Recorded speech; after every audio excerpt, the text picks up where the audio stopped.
private table, hidden behind an elegant partition. I could hear my family's voices from the main dining area, celebrating my younger sister's medical school graduation. An invitation I never received. Your usual champagne, Miss Peterson? Thomas, my personal waiter, asked quietly. Yes, and keep an eye on table 12. That's my family. I smoothed my black designer dress, a stark contrast to the simple clothes they were used to seeing me in. They don't know I'm here. I didn't plan to crash their celebration.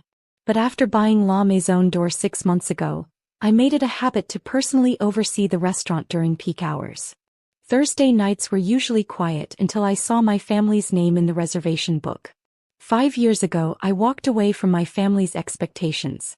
They wanted me to be a doctor like my sister Kate or a lawyer like my brother Michael.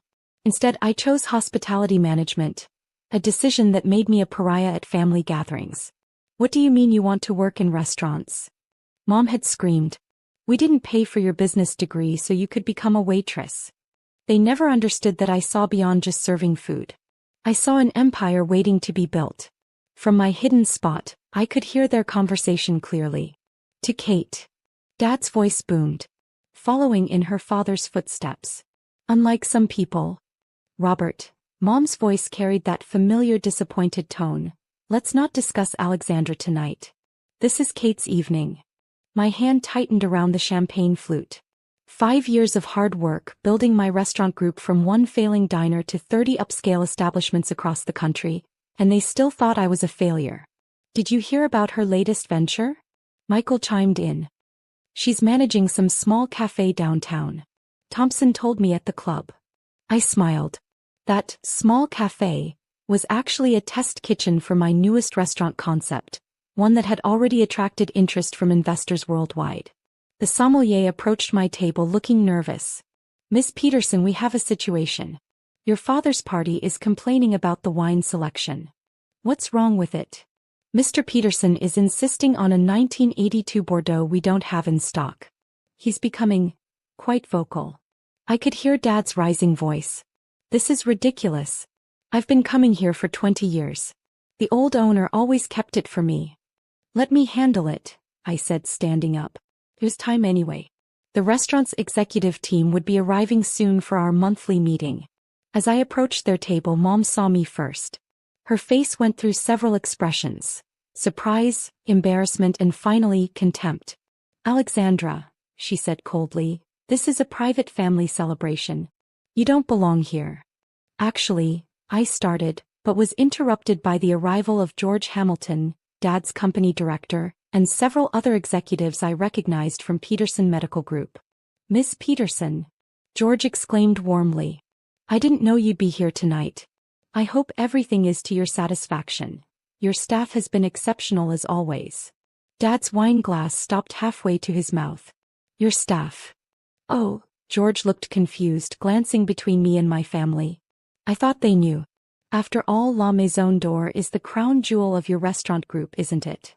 The silence that fell over the table was deafening. Kate's graduation cake sat forgotten as every head turned toward me. Alexandra. Dad's voice was dangerously quiet. What is he talking about? Before I could answer, Thomas appeared with an aged bottle. Miss Peterson, we found a 1982 Bordeaux in your private collection.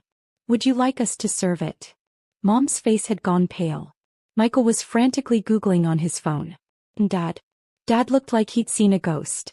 Yes, I said calmly, taking my place at the head of the table. I think we all need a drink for this conversation. The 1982 Bordeaux sat unopened on the table, a testament to the thick tension filling the air.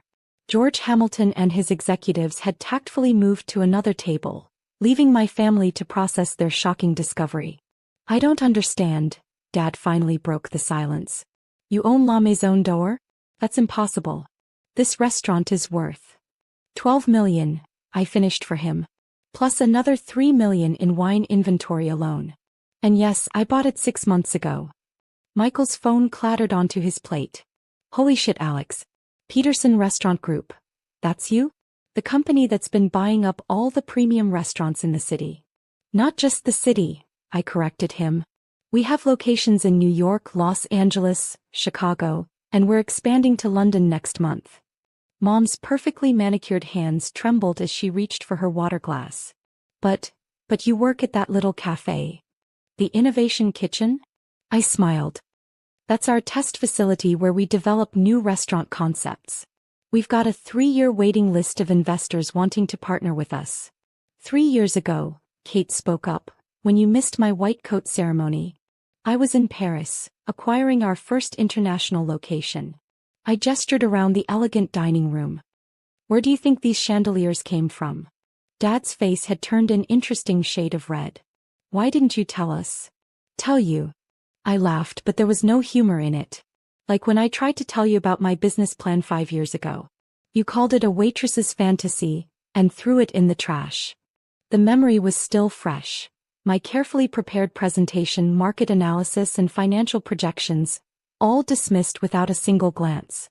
But that's different, Mom protested. You were just starting out. This is. She gestured helplessly at the opulent surroundings. This is exactly what I planned from the beginning. I finally opened the Bordeaux, letting it breathe. I saw an opportunity in the high-end restaurant market. While everyone was focusing on casual dining, I knew there was untapped potential in luxury establishments. The Peterson Medical Group account, Dad suddenly said, realization dawning. Our corporate events, they've all been at your restaurants, haven't they? Yes. George has been a wonderful client. He at least saw the value in what I was building. Those charity galas I chair, Mom whispered, the hospital fundraisers. All catered by my restaurants, I confirmed. Though you never bothered to check who owned them. The sommelier appeared with several contracts in hand. Ms. Peterson, the executive team is ready for the monthly review. Shall I show them to your private dining room? In a moment. I turned back to my family. Would you like to know what else you've missed while you were busy being ashamed of me?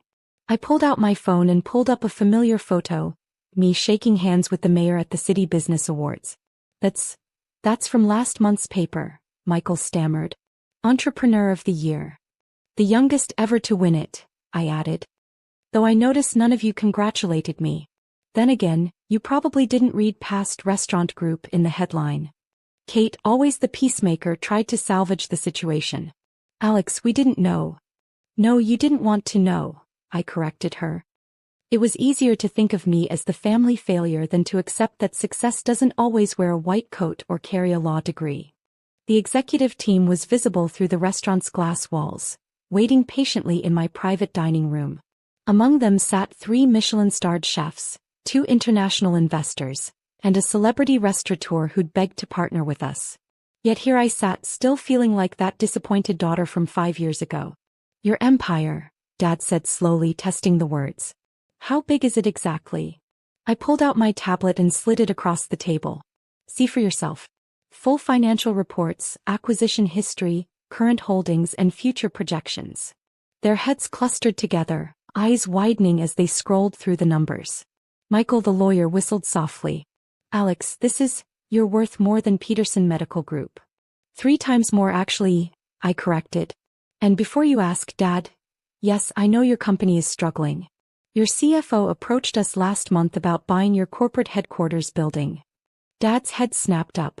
You own that too? I own the entire block. Your lease renewal is coming up next quarter. I took a sip of the Bordeaux. I was planning to tell you over a formal meeting, but since we're here. Alexandra, Mom interrupted, her social anxiety clearly kicking in. All those charity board members I've been trying to impress. They've been dining in your restaurants. Yes, and they all know who I am. That's why Mrs. Hamilton always looks amused when you talk about your struggling daughter in hospitality. Kate set down her medical school graduation cap. The graduation dinner I've been planning at Le Cirque next week. Pie restaurant, I nodded. Though you booked it through an events coordinator. I took the liberty of upgrading your menu and adding a few special touches. Consider it my graduation gift. But why keep this secret? Dad demanded. Why let us think? Think what? I stood up, my composure finally cracking. That I was a failure? That I'd made the wrong choice? Do you know what it's like to build something extraordinary while your own family refuses to see it? I walked to the window, looking out at the city skyline. My skyline now dotted with properties I owned. Every time I tried to share my success, you changed the subject. When my first restaurant won Best New Restaurant, Mom, you talked about Kate's medical school acceptance. When we expanded to New York, Dad, you spent dinner bragging about Michael's first corporate case. I turned back to face them. So I stopped trying. I let you have your narrative about your disappointing daughter. Meanwhile, I built an empire. The executive team was getting restless. Through the glass, I could see them reviewing documents for our latest acquisition. Ironically, the country club where my parents had spent years apologizing for my career choice. Miss Peterson, Thomas approached discreetly. The Tokyo investors are on the video call. Tell them 5 minutes. I returned my attention to my family. Now, if you'll excuse me, I have a business to run. Wait, Dad stood up, his voice uncharacteristically humble. The building lease, my company, will be reviewed fairly like any other business proposal. I straightened my designer jacket. You can submit it through proper channels. I don't mix family with business. You taught me that, remember? And Sunday dinners? Mom asked quietly. Tell that we know. Are still by invitation only, I finished. That you might want to rethink your guest list. Your unsuccessful daughter is now your landlord, your caterer, and apparently... I glanced at my phone's latest notification, the new owner of your beloved country club. The look on their faces was priceless. Kate, I turned to my sister. Congratulations on medical school. Your graduation dinner at Le Cirque will be memorable, I promise. Michael, I nodded to my brother. Next time you want to know about my small cafe, try reading the business section. We were featured in Forbes last week. I gathered my things ready to join my executive team. Mom, Dad, it's been illuminating. The wine's on the house. After all, you are dining with the owner. As I walked away, I heard Kate whisper, "Did you see her watch? It's worth more than my student loans." And her shoes, Mom added faintly, "Are those the limited edition?" Never mind that, Dad cut in. Did you see the revenue projections? Our company's annual budget is her monthly marketing spend. I smiled, entering my private dining room where real business awaited. Success, I'd learned, doesn't need family approval to grow. Sometimes it just needs to be served cold, like revenge, or like a perfectly chilled 1982 Bordeaux. Sorry for the delay, I addressed my executive team. Family matters. Now about our Asian expansion. Through the glass, I could see my family still sitting there, their celebration forgotten, their world shifted. Sometimes the best revenge isn't proving people wrong. It's succeeding so spectacularly that they're forced to face exactly what they missed. Miss Peterson, my assistant interrupted. The London property papers just arrived for signing. I took the pen, ready to add another jewel to my crown. Let them watch. Let them wonder. Let them finally see what they'd refused to see for 5 years.